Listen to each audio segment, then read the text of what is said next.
Hello everybody. So we're going to get started. Welcome everybody. Today is a very important day. It marks our first anniversary of the meetup.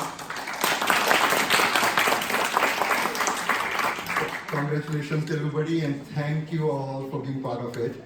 We had our first meetup on 16th August 2018, so exactly 1 day short on the 1 year anniversary. And as part of celebrating our 1 year anniversary, we have some cupcakes that you might have already seen over there. And we're also going to do a quick trivia in between the two talks. So we'll do first talk, 5-minute break, we'll do a trivia where there'll be some prizes, and then we'll continue with the second talk. So to get started, our first talk today is on working with Kubernetes.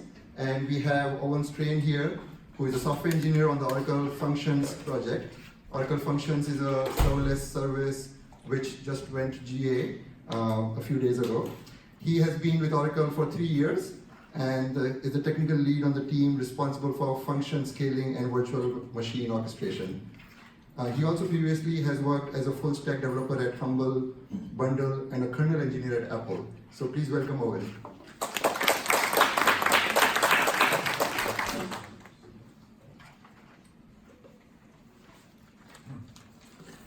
Hello everyone. Is the audio good? Okay. So my talk is actually about high availability on Kubernetes. It has evolved a little bit as I've worked on it. So yeah, let's jump right into it. And I just want to start off by saying this is my first time coming to this meetup. So I tried to kind of balance the talk where it's neither too technical in terms of getting too deep, but also not too shallow. So I'll take questions at the end in case there's anything that I gloss over. And hopefully I'm not going to bore you all with things you already know as well. All right, so high availability. So perhaps this is familiar to some of you. There are two kind of primary approaches to high availability in clustered applications. So there's kind of the active-active model, where you have 2 or more replicas of your application, and they're all serving traffic simultaneously.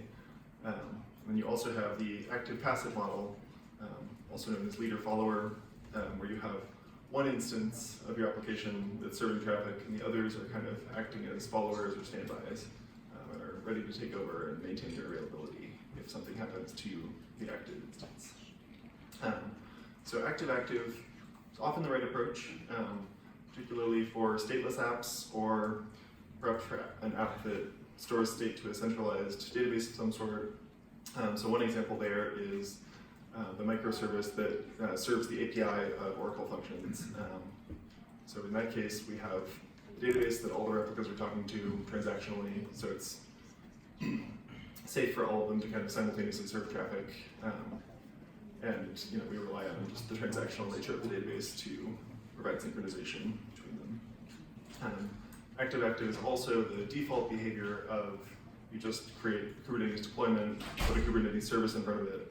All the replicas of that pod are going to equally receive requests from that service. However, active-passive is sometimes appropriate for perhaps for more stateful apps, for apps that need to make more centralized decisions,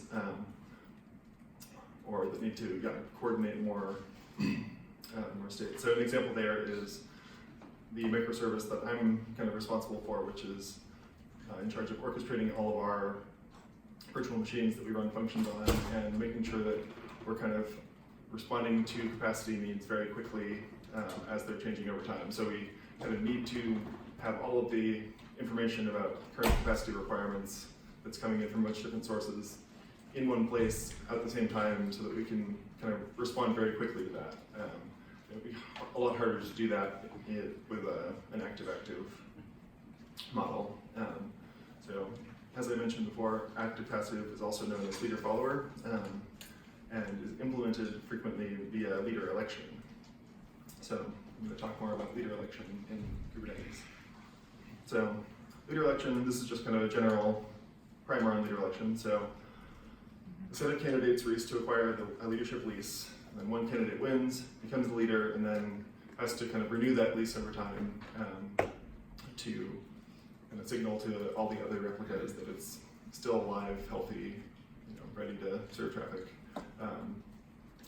And the other replicas will periodically keep trying to acquire the lease so that if the leader has in fact gone away or died or gotten stuck, someone else will take over quickly.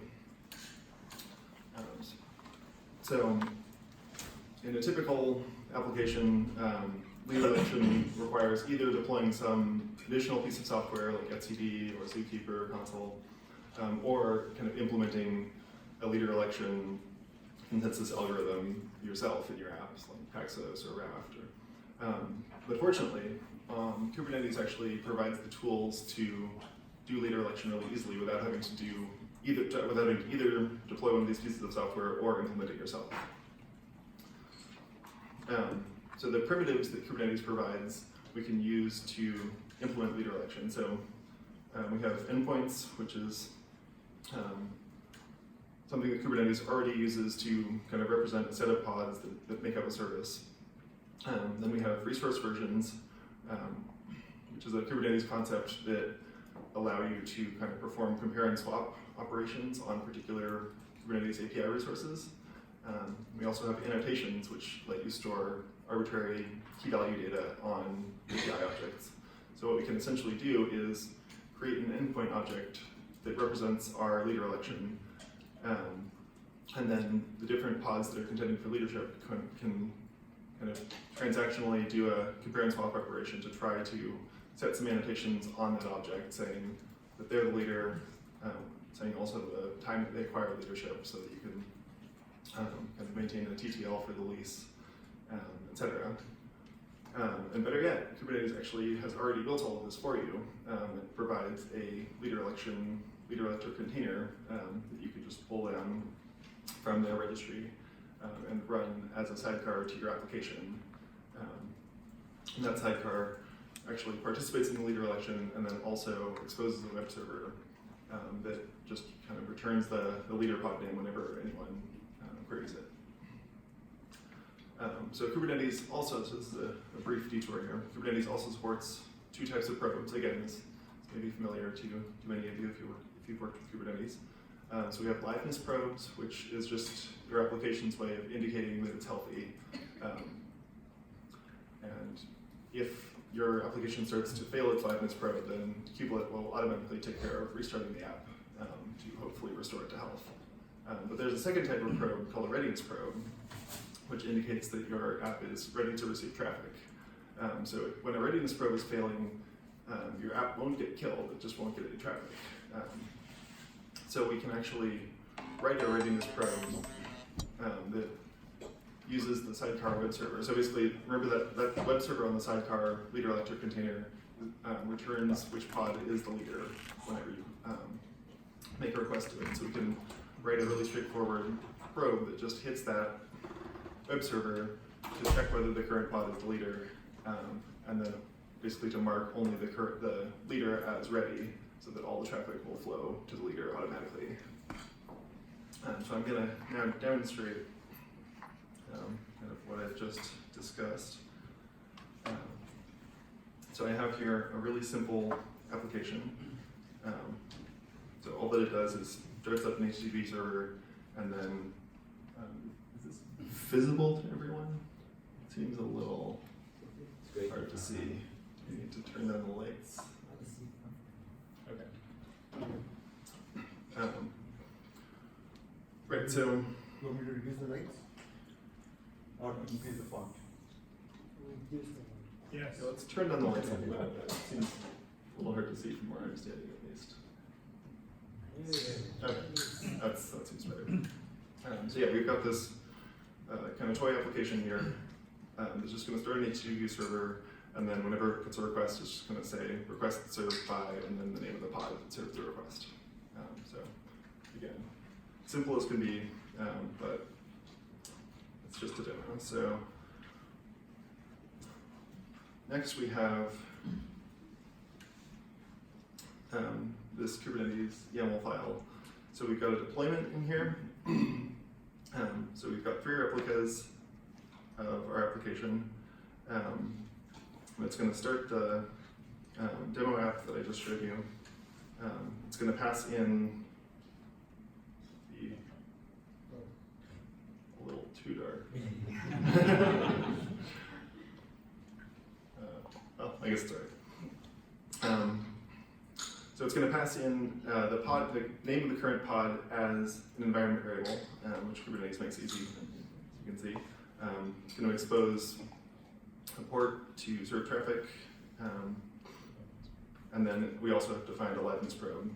So this is just going to make a request to this simple web server application, and if that starts failing for some reason, perhaps the app has crashed, then Kubernetes will take care of restarting it.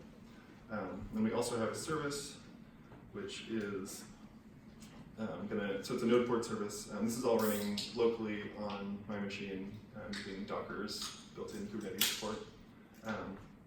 So this is going to expose that application that is running on port 8080 on port 3000 on localhost.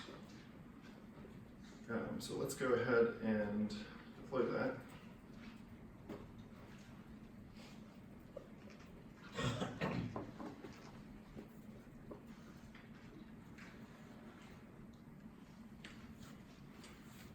So it's going ahead and bringing up 3 replicas of my pod. Oh, and of course I'm on the wrong network, so it's going to fail to pull the image. So let me go on the right network.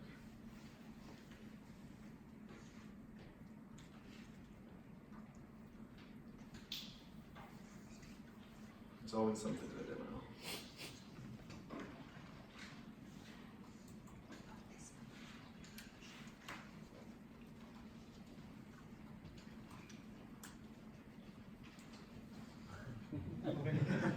Yeah, there's a slip. Password at the start. No, it's a live demo.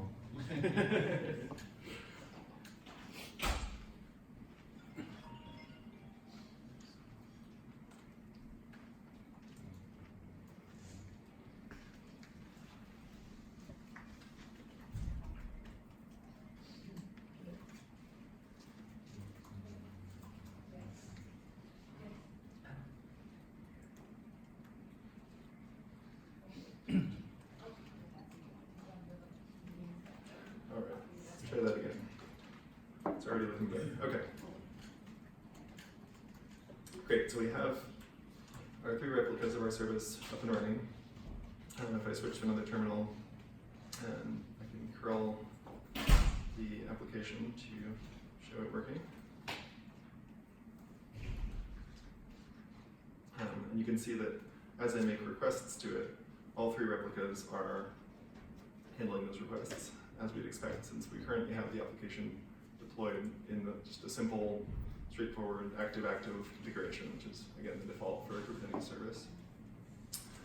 But now, I'm going to show you this other YAML file. So this is the YAML file I was showing you just now, but with a few changes. So first, we're going to add a second container to our pod, which is the leader lecture container that I mentioned earlier that is published by the Kubernetes project.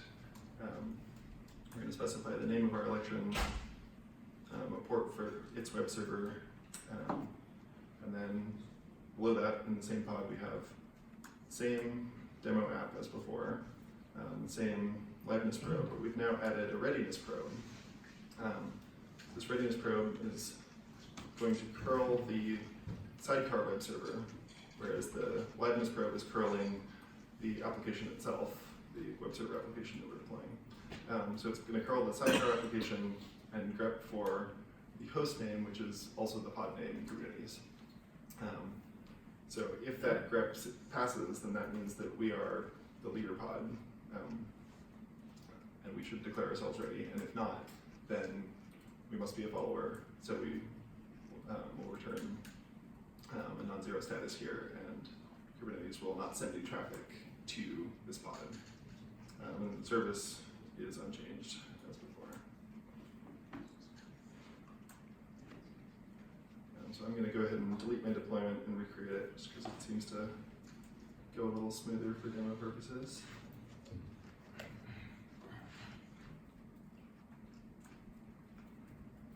Okay,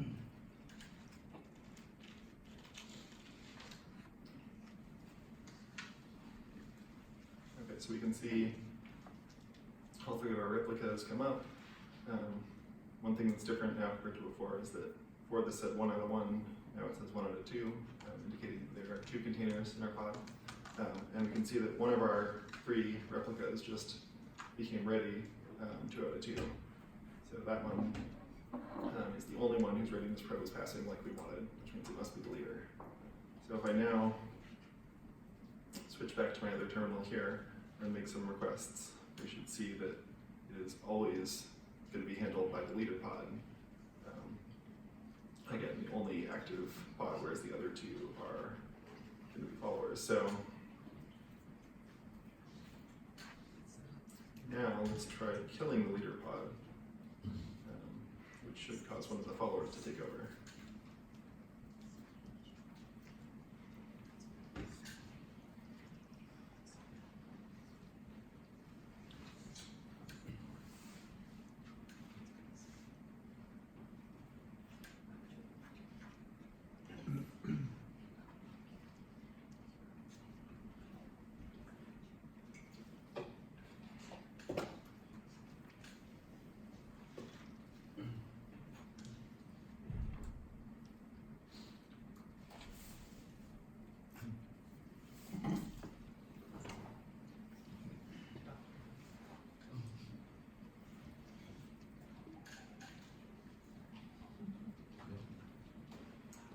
So we can see that our Kubernetes deployment has already gone ahead and created a new pod to take the place of the one that we killed.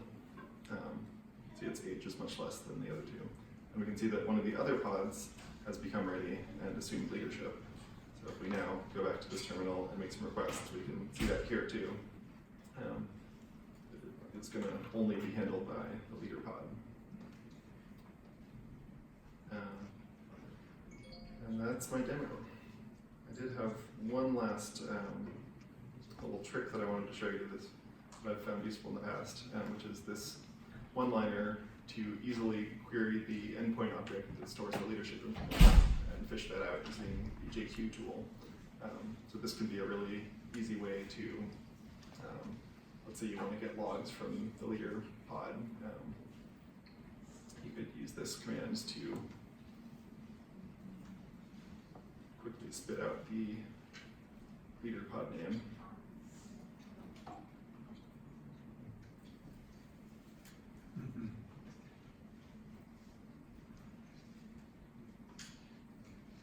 Oh, I have to specify a container name, of course. Okay, well, the application unfortunately doesn't actually log anything, but if we look at the logs from the leader lecture sidecar, I'm pretty sure it does. Yeah, you can see it logging as it participates in the leader lecture.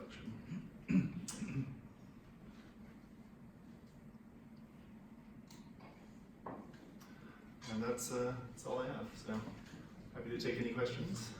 Yeah, I've got one. Yeah. Readiness probe, how complicated can you get with the rules on that?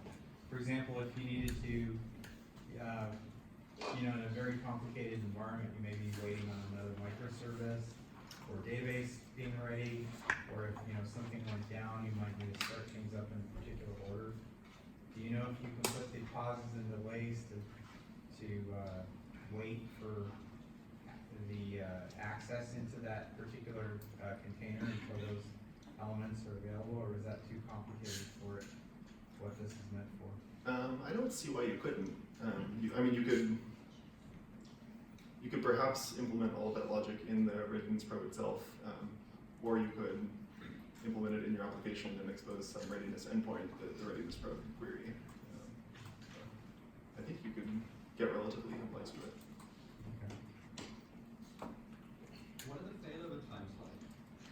Because I understand like high availability ensures that it will come up, but what's the realistic, like what have you seen before, is the realistic time where it's actually the new leader is being able to? It's pretty quick. I don't remember like the exact time off the top of my head.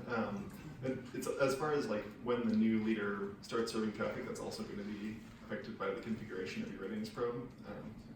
Okay. Any other questions? Yeah. When you run, excuse me, when you run the active, can you kind of set up the threshold which ones take more?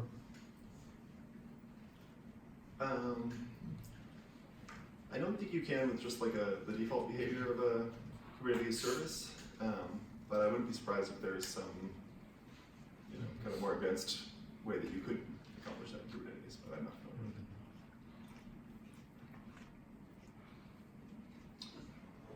All right.